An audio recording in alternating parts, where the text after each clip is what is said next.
أعوذ بالله من الشيطان الرجيم بسم الله الرحمن الرحيم الرحمن الرحيم الحمد لله والصلاة والسلام على رسول الله صلى الله عليه وسلم اللهم انفعني بما علمتني وعلمني ما ينفعني رب زدني علما رب زدني علما رب زدني علما. So, everyone, happy Saturday. Happy Saturday. Happy Saturday. The lucky six that are. The chosen Yes. six. Yeah. Exactly, the six. chosen six. Right. Here we are. Alhamdulillah. So today was all about, inshallah, the articles of faith, and then talking about the angels, and so I put something together. So I definitely worked on this semi last minute, so please excuse my gaps. But what I would like to do, I mean, you guys started talking about it already, but once we get through to the angel part, but really I think we need to do a reset. Just what are we as a group? Where are we going? What are we going to do? And I think especially since 2018, we have a map for the rest of the year, but that doesn't mean that we have to stick to that. But once we go into 2018, I think we need a new approach because attendance is dropping. Maybe there's some other needs out there, as you were talking about, and I had some conversations with Sister Amina and some other folks too. So maybe we just need to rethink how we're approaching it, and I think that's a good thing. It's all change is healthy. So my printer died last night, of course, as I was trying to print. I made these cute little handouts, and now I got 3 before my printer went nuts. So I'm not sure how to I need one. We can share it. Yeah, we can share. Okay, I need. 1, 2, 3. Okay. Look at that. And And I yours, need- yours. Oh, except for I you need need one. one. Okay. You need one. Yeah, Okay. and we have So, stuff going up on the if screen we- too. Oh, you have screen? Okay. Oh, Go well, ahead. go ahead, the screen, I Okay. can look at the screen. Oh, I'm fine. are you putting on the screen? Yeah. So I'm going to try to. Part of it's going to be up on the screen, assuming the screen decides to hold be tight here. for me. Okay. So, if, That way I don't have to put my glasses on. Yeah, there you go. or if you I want did to read move, it at home. you want to move here? No, I'm fine, I'm fine. Thank you, though. Okay, so bismillah. So as far as with the as far as the angels are concerned, I was going to talk a little bit about how they were created, how we feel about them in Islam, and I think that also carries over. We were talking earlier about sometimes people feel that there's certain things in our tradition that they think don't carry over into other traditions, and I think that's not always true. And inshallah, that's part of what we'll get out of we'll get out of today. But first of all, with the articles of faith. One of the things when the angel Jibril came to the Prophet ﷺ, he was asking him about the articles of faith, and one of the components of that was belief in the angels. So as Muslims, we are incumbent to believe in the angels. That's something that we have to accept, and that we have something to that we have to believe in that. As far as the attributes of the angels were actually created from light. So Allah created the angels, and they're made from light. They also can sometimes take human form. So they've come to earth, if you will, by Allah's command, in human form to Ibrahim and to Lot, and also to Maryam. But those are Quranic stories that are very, very true, where Allah, told the angel to come and speak to those different prophets. So they can take human form. One of the beautiful things I think about angels is that they are totally obedient to Allah. I mean, they essentially, I don't want to say they don't have free will, but they follow Allah's command, period, to the letter. They don't think yes or no. They just stand still and they do whatever Allah says for them to do. In fact, there's some angels that are, from the day that they were created, are in the sajda form. So they're bowing down, and then when the trumpet is blown, they're going to come to life. And so subhanAllah. I think that's one of the beautiful things about angels is that Allah has his little warriors out there, and they just follow his command, and then that's it. They don't have any desires, so they don't fall prey to things like sex or alcohol or drugs or passions and whims. They don't fall prey to that. They're just really true, obedient individuals. So again, they have no desires. They don't eat, they don't drink, and they don't mate. They don't get tired. They don't sleep. And basically they glorify Allah 24/7. That is their job, that is their function.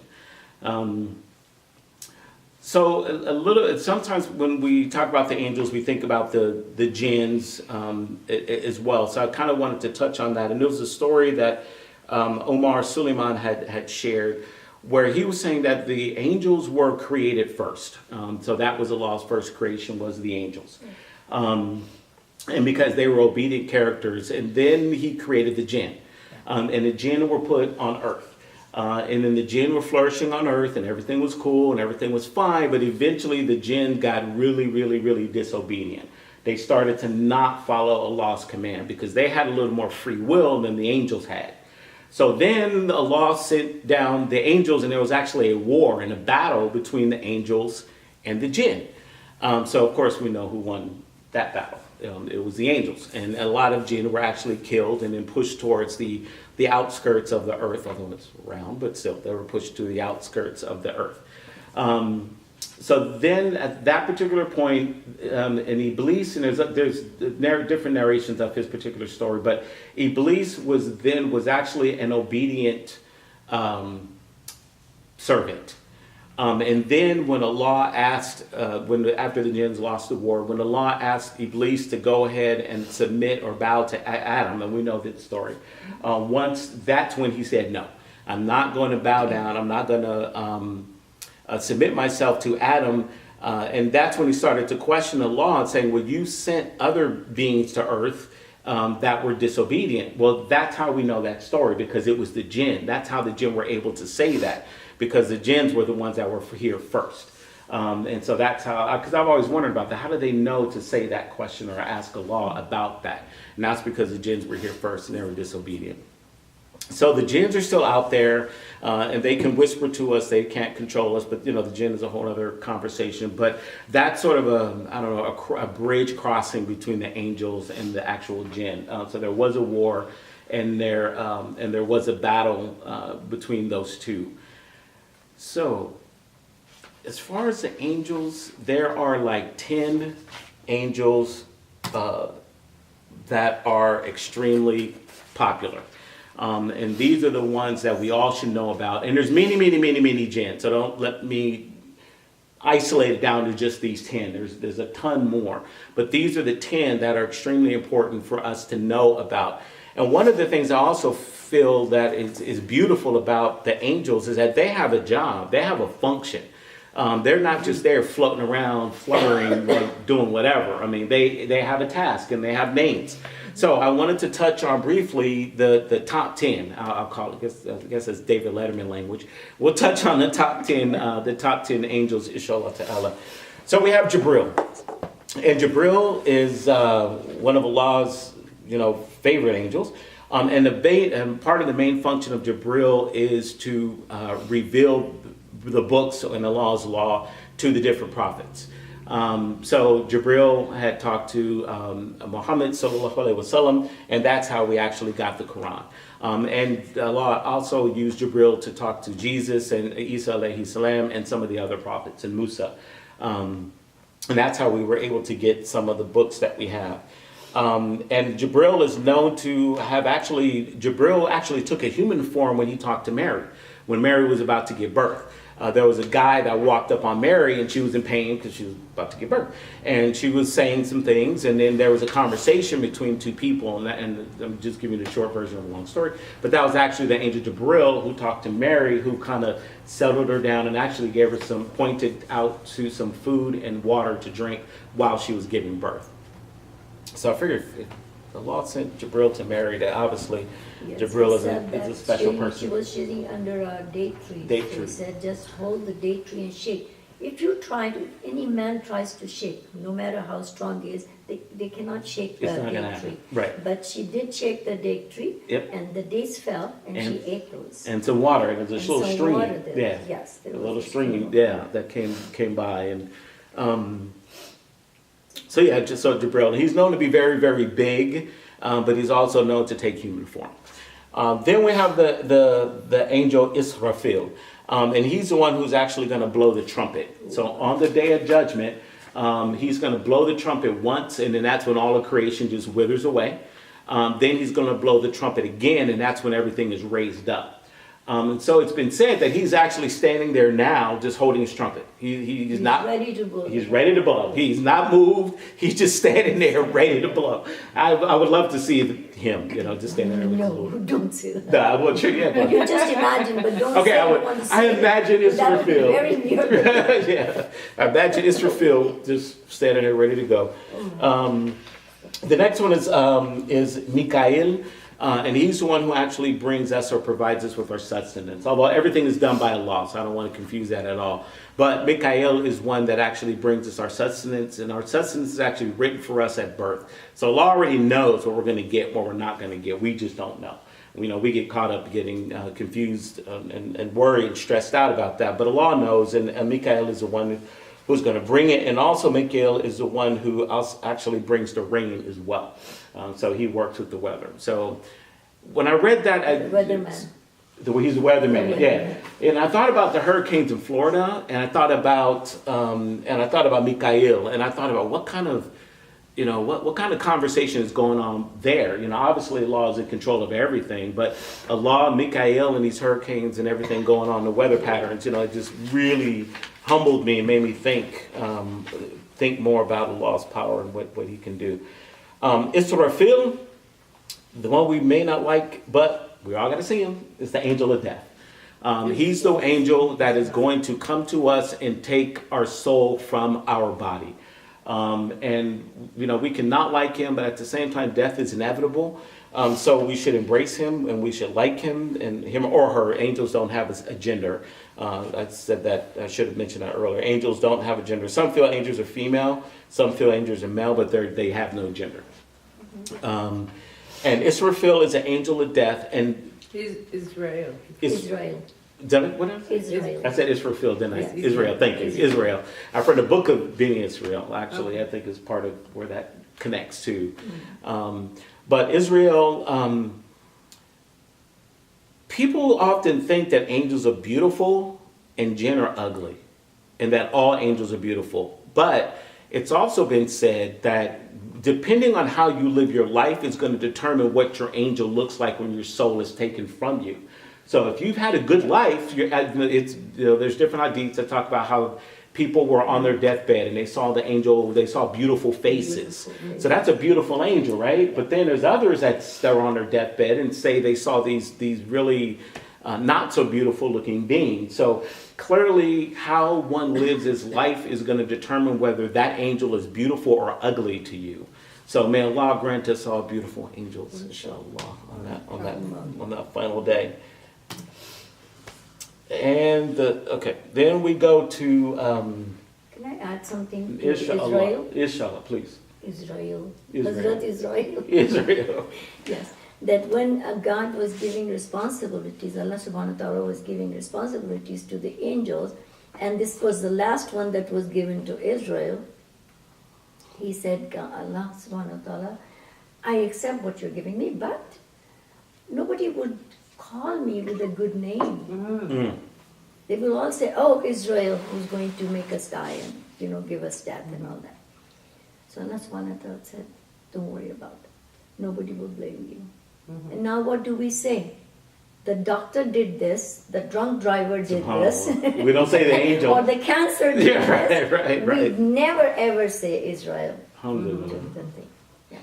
Oh, I just wanted to add, having studied angels in previous incarnation before converting, that in other religions he's also referred to as the angel of deliverance rather than death, because he's delivering you from your life rather than... That's a very good concept, because if we see it in the concept of we're going to meet Allah subhanahu wa ta'ala, He is delivering us from the turmoil to the peacefulness of the world, next world, to Allah subhanahu wa ta'ala. So he comes with good news to us, the believers, that okay, you're going to Jannah now. Right. So he comes in a beautiful form. Alhamdulillah. Inshallah.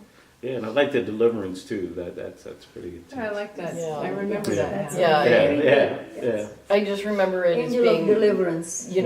not Right, something right. to be afraid of. Right. Yeah. Don't be afraid, because it's what's funny, because in the movies they always paint the angel of death as this guy wearing black Yes. with the sickle, Yes. right? And he's always looked so bad and evil. Yeah, and I'm I'm like, kind of wondering, how did you live your But life? they- right, yeah. But they What don't did you call do? that guy an angel. He's just called death.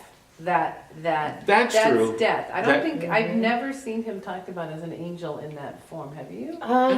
You do. I want to equate the two, Yeah. but I think you're more right. I think it is more death I related. think like but- in New Orleans, you'll see like tombstones that Yeah. have the visage, but then the angel wings, and so that Oh, okay. kinda, So that might be Yeah. that. Okay. Yeah. Interesting. It's like Interesting. Yeah. That's actually really. Oh, okay. Yeah. All right. We'll do that. And these are all the angels are nice, and I love them all. But these two are like I love like these way cool. Yeah, these guys. Angel Raqid and Atid.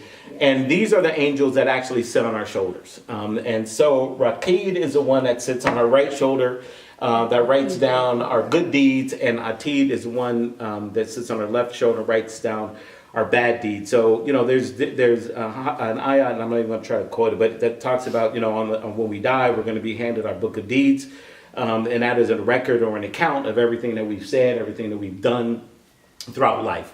Well, these are the angels that are actually writing that down. And one of the Allah's, subhanAllah, he's extremely merciful in that whenever we think of a good deed or a good thing, it's written in our book immediately. But if we think of a bad deed, it's not written in our book immediately until we actually act on it. So we have time to make that decision. So I could be in Macy's and I'm going to steal those shoes. Not written in my book. But the minute I grab them and walk out the door, well, that's when it's written in my book. So you have time to sort of reconcile that in your own head, which I think is a merciful, beautiful thing, because no one's perfect, and we all think crazy stuff all day long, every day, period. So, and I don't think anyone is not guilty of that, but I like the fact that Allah is merciful, and these angels are instructed to be that way.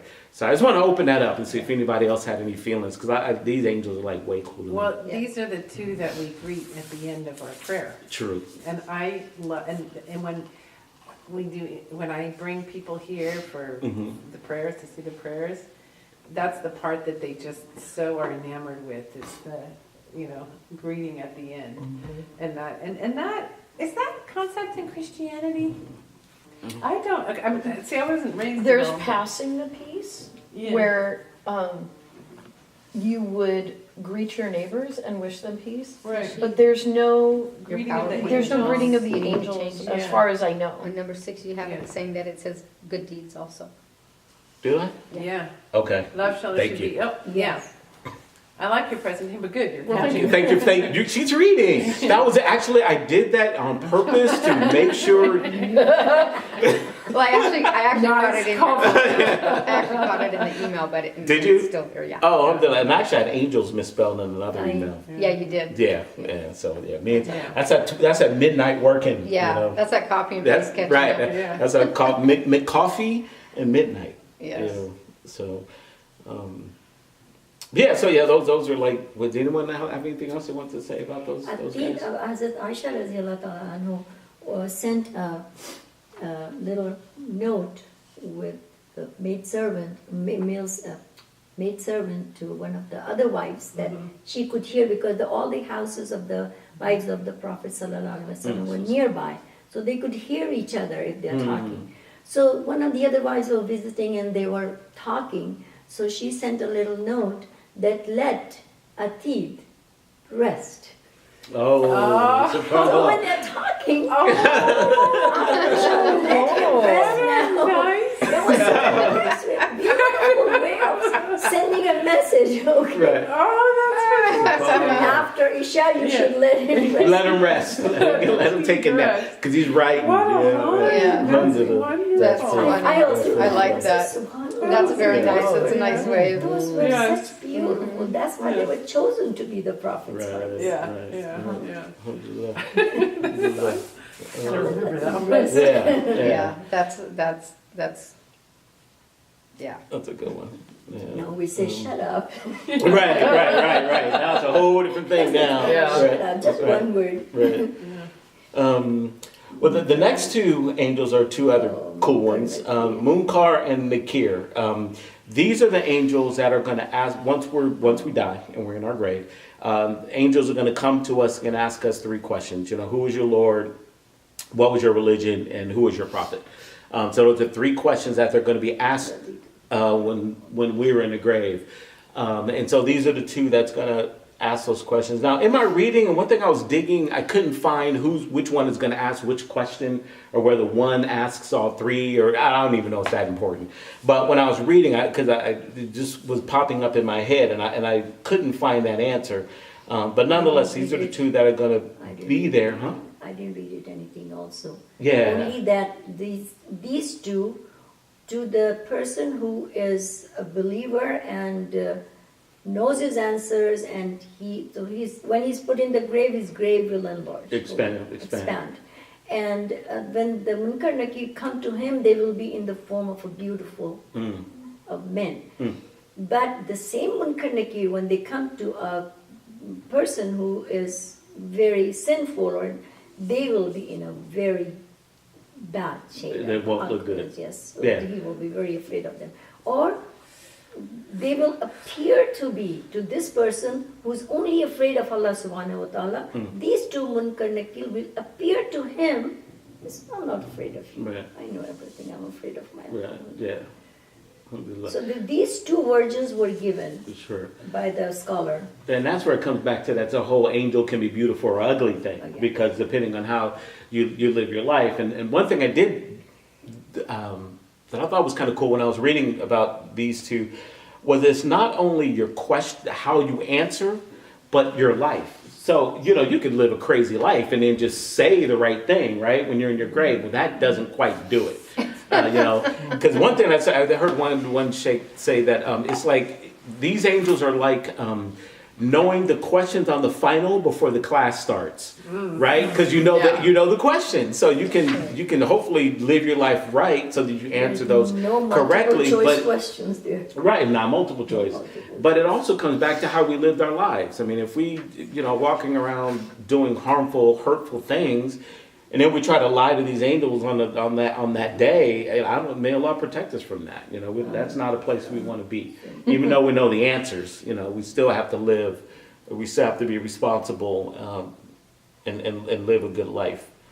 It's not enough to talk the talk, we gotta walk the walk Walk too. the walk. Right, exactly. Gosh darn it. No, I know. I wish it was that easy. Yeah. I wish I could just talk and just make it be done. And the last two are sort of a set. And Malik, I left him last because we love all the angels. but I have to leave him. So Ridwan is the angel that's in charge of paradise. He's the one overseeing, I say he, but again, there's no gender. But Ridwan is the one overseeing paradise and managing it and making sure everything is cool. So when we die, we get our mansions and everything else. Ridwan is taking care of that. Malik is the angel overseeing the hellfire. And he has, I forgot the number. I think they said the number of helpers he has was like crazy. Oh, wow, subhanAllah. I left that, I didn't write that down. But he has like a number of helpers. So I thought it was interesting that Ridwan, it was 19 noted. it says, you have written here. Did I have it written down? He's assisted by 19. 19. Sabaniya or guardians of hell. That's it, okay. And I thought it was interesting that Ridwan, there's not like a number defined of how many helpers he has, but Malik has many helpers. And they said he's the harshest of the angels. They're all follow Allah's command. But so, I can only, when they say he was harsh, I can only imagine someone in hellfire, right? They're just burning crispy and everything's just not cool. And they're going to him, it's like, can you let me out? No. After what you did. No, right. Yeah, no, he's that guy. It's like, no, you're not getting out of here. So he has to be harsh because that's a place a lot of people want to get out of. So I suspect him and the angel of death, like I said, we love them all, but those are two, there's a little stigma behind them. But again, we have to embrace them all, and may Allah protect us from ever even seeing Malik, or if so, we see him from the other side of the You fence. said something, burning crispy. No, we won't burn crispy. I read in the Quran and I was thinking, I hadn't read science then. Mm-hmm. So it said that your skins will burn and they will regenerate and then burn again. I said, the hellfire would be so intense, it could burn the bones also. So why is just skin and then back skin? Because the sensory cells are there. You want the pain. Yes, Whoa. only the sensory cells are there. The When pain. you bruise your knees, it hurts more than a cut. So it's just going to continuously hurt. Yes. Yes. That's why it regenerates. Yes. Stop it. So one of the non-Muslims became converted, accepted Islam when he learned about this. And how could Quran say this? 1400 years ago, we didn't even know that. Right. There are sensory cells in the skin. Only the Creator knows that. And how could Muhammad sallallahu alaihi wasallam when he didn't even read or write? That freaks me out. I mean, just Yes, the fact that your exactly. sensory, because you're right, because your sensories are going to stay alive, and it's your skin I was in and 10th everything. grade when I read the science, and I said, oh my God, so that's what it means. And I used to argue with my father. I said, no, that fire is so intense that it will burn the bones also. He says, no, Quran says the skin will burn and will come back. Believe in that. I said, So I maybe believe we in the need- Quran, but how can this be? Maybe we need to read that to all 10-year-olds? You better, all 8-year-olds. Oh, 8-year-old? Starting about 8, Right, yeah. right. I About will 8-year-olds. say when I was a child and, in the Christian church, they were trying to explain this to me. The priest told me, that's because the angel of heaven, all the volunteers go to heaven. So he doesn't need assistance. Where Malik, he needs all the assistance he can get because Right. volunteers don't go to hell. Right. And I volunteered a lot at that church. So it worked. And it makes sense, because if we're all happy, go free, we don't, Ridwan doesn't need any help. Other than, okay, you want a bigger lawn? What, you need a Mercedes now? Poof, there you go. Whereas poor Malik, he's probably got all kind of people knocking on his door. And maybe you can help me in this. I remember hearing something before, like hell is being dragged by some ropes by some of the helpers. I hesitate to go there because I don't know the whole story. But I just remember something about the hellfire and some ropes and The angels little pulling. that I read about hell was enough for me to wear the hijab. Okay. That was enough for me You're like, to wear it. okay. Really, I started wearing when I was in my 50s, like 25 years ago, 23 years ago. Not much long ago, 1995, let's say. I was born in 45, so yeah, when I was maybe 50. That's So enough many to years I didn't wear. I used to cover my head, but half of it. Then, but when I read about the hell, one little thing would be, And- I don't know. So I have a question on their names. I know that I've heard Ridwan as a name and Malik as kind of king as a name. Do people, this is a ah. This is Malik. Nah, that's ah, okay. It's an extra A in there. Okay, And that yeah. king. Is there an I in Do there? people Is that- use these, well, how about Ridwan? What? Ridwan's a name, right? Ridwan is Yeah. yeah. So do people ever, I don't, it sounds, I've never heard people with these names. Oh, I know people with these I names. know. Yeah. People do. Yeah, use one of my names. good friends is a Ridwan. He's Ridwan. That's Yeah, I his know name. Ridwan I've heard, but I haven't ever heard anybody named like Malik. Munkar and Nakir, or Malik Munkar, I've heard, Nakir, but no, but no, Malik, and yes. then Rakid and Atid, no. And then the ones before I've never really heard his And I wonder if there's a slight variation, because I know some Malik, like Abdul Malik, but I don't think that Abdul Malik is the same as this one, because I think Malik is an attribute of Allah. Allah. Right. So I think there's a Malik. I don't know if it's Malik and Malik. I don't know. There's a difference Yeah, of some this sort, is- because I Malik and Malik and Malik. Yeah. This is with that is a long A. So Malik. Yeah, so that might be the difference there. So See the Girl Scouts are. Oh, they're getting out? Okay. Yeah. Thanks for popping by. Well, Yeah. yeah, thank you. So I was going to end off with a little video Oh, with this if we can do it. displays.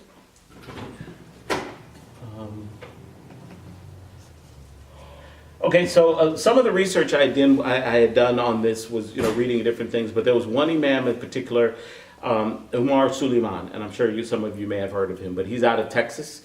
He's come to Sacramento a couple times. Beautiful imam, and he does a lot of stuff online. And he's from it's Texas. I can't remember the name of the masjid, but anyway, this is one of the videos that I watched.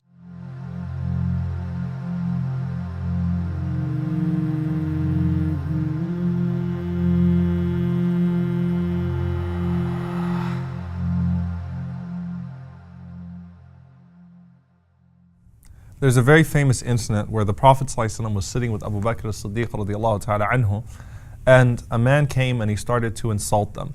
Now, the Prophet ﷺ, has this incredible bandwidth of forbearance, right? He can tolerate so much, and we see this frequent in the seerah of the Prophet ﷺ, where someone comes to him and says things to him that none of the companions can tolerate, but the Prophet ﷺ can tolerate. So they're sitting there, and this man keeps going on and on and on. And the Prophet ﷺ is holding it in. Abu Bakr radiallahu ta'ala anhu, who's also a very forbearing person, he can't take it anymore. So Abu Bakr radiallahu anhu, especially as the man insults the Prophet ﷺ, stands up and starts to respond. And the Prophet ﷺ, he simply gets up and he leaves.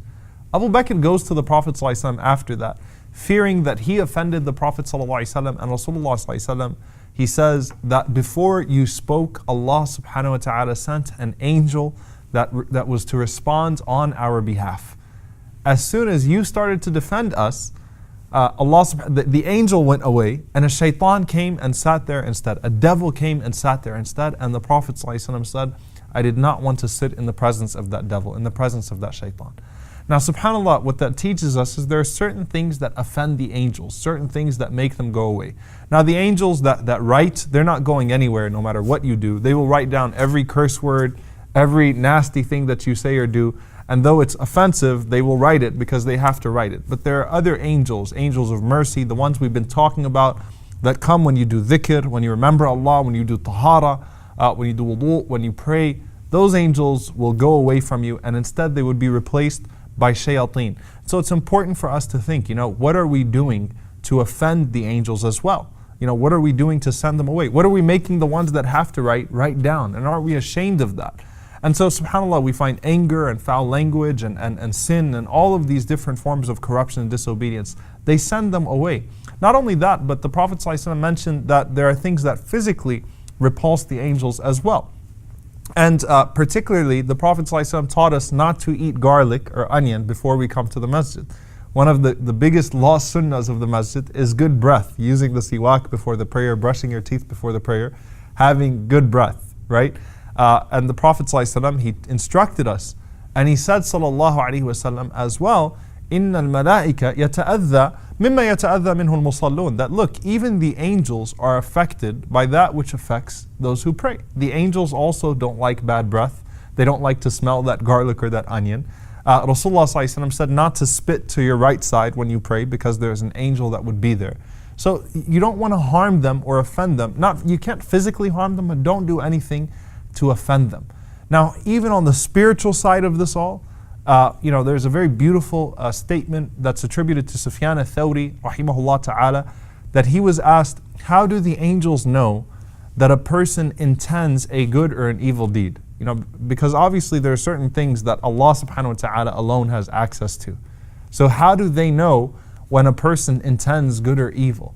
And you know what he said? He said when someone intends to do good, Allah subhanahu wa ta'ala causes a sense of musk to start coming from him that only the angels can smell. And when a person intends evil, that person starts to smell bad. And the angels smell that, and so the angels already kind of have an indication based upon that smell what you're about to do. And there's a very famous statement from one of the tabi'een who said that if sins had a smell, then you wouldn't want to sit next to me. SubhanAllah, to the angels, it could be that they literally have that smell. Then you have a narration that I hesitate, I don't mention this when I teach the story of Jibreel anymore, because it opens up a can of worms. And any of you who have taken that class, you know that I'm already, very, very limited by my time.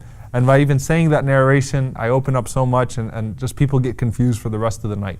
It's a very famous hadith that Jibreel alayhi salam did not enter the house of the Prophet ﷺ because the Prophet ﷺ had a sculpture and he had a dog that was under the bed of Aisha radiallahu anha, or belonged to Al-Hasan or Al-Hussein radiallahu anhuma, or so on and so forth. And Jibreel alayhi salam said that, look, the angels do not enter a house that has dogs or suwar, pictures, drawings, sculptures, so on and so forth. Now, that hadith raises many, many issues for us, right? Number one, look, if there is any house that the angels would enter despite something that they usually don't enter, it would have been the house of the Prophet ﷺ. So even the house of the Prophet ﷺ was not entered by Jibreel alayhi salam in that situation. Number two, are we a dog-hating religion, right? Absolutely not. Okay, in fact, we know the hadith of a woman that entered into paradise because she gave water to a thirsty dog. The Prophet ﷺ, said that a person could keep a hunting dog, a person could keep a dog that guards property, or so on and so forth. This is obviously not a dog-hating religion per se. The only thing we're prohibited from is keeping a dog within the home because of impurities. Not that a dog is an impure animal; it's not a najis animal, but the saliva is impure. So if the saliva gets on you, you have to remove that najasa, you have to remove that impurity, and so on and so forth. What about pictures? Pictures, suwar, obviously in that time, there was no such thing as photography. It refers to sculptures and drawings and things of that sort. That's what tasweer actually meant at that time. Now, obviously, if you're keeping pictures or tasweer, drawings or so on and so forth of living beings at a high place or in a place that it commands some form of respect, that's what the prohibition includes. So the prohibition won't include like a photo album or something that's on the carpet, or kids' dolls or toys and things of that sort. It's referring to pictures that are held in honor. So either they're drawn, right, or they're sculpted, or even photography. If it's put in that same place, then it would take the same ruling. Now also, is it that the angels are forbidden, altogether from entering? Does that mean that if I don't want my angels to write down something I'm about to do, I'm going to put up a picture so that way the angels that write will leave? No, those angels are staying. This is clearly referring to Malaikatul Rahmah, the angels of mercy. Those are the ones that would not enter. And subhanAllah, I looked for an explanation on the dogs, and subhanAllah, you find many, many, many different explanations. And this is just something obviously that you say Allah and His Messenger ﷺ know best. So, whether it's the explanation that some dogs might have jinn inside of them, might have possession, and that's why the angels could not be there, just as they would not sit in the presence of shayateen. It could be that. It could be the najasa factor, the impurity of the saliva. It could be that the angels obviously occupy a very high space, and so that would be beneath them. Allah knows best. We don't delve into that. But don't do anything, that's going to cause the angels to not be around you, and that's going to offend them and stop them from coming either around you or in your house.